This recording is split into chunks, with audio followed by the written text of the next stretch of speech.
आज आपली सकाळची सुरुवात होत आहे शिडी लावण्यापासून. मग पाण्याच्या हंडा खाली आणून ठेवलं आणि मी निघालो सकाळच्या फेरफटक्यासाठी.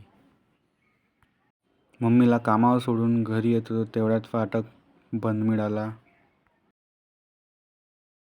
मग मी घरी आलो, कॉलेजची तयारी केली आणि निघालो कॉलेजला जाण्यासाठी.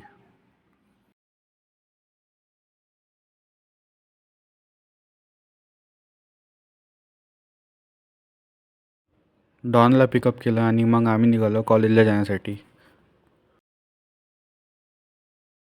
मग आम्ही गेलो कामठीच्या ESI दवाखान्यामध्ये. डॉनला काही दवा घ्यायच्या होत्या म्हणून.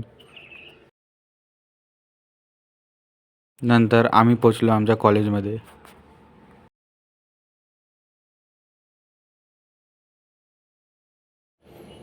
कॉलेजमध्ये गेल्यावर आम्हाला माहीत चाललं की आज भाऊचा वाढदिवस आहे. त्यानंतर आम्ही मोबाईल वगैरे डिक्कीमध्ये ठेवले. मग आम्ही पेपर सोडून आल्यावर हा म्हणते की याला चीट फसली होती 12 मार्काची, पण आजचा कंट्रोलर स्ट्रिक्ट असल्यामुळे चीट काही मारायला भेटली नाही. सगळ्यात शेवटी डॉन आला पेपर सोडून आणि आम्ही इथे उभे होतो. भाऊने आम्हाला पार्टी दिली त्याच्या वाढदिवसाची. त्यानंतर आम्ही निघालो घरी.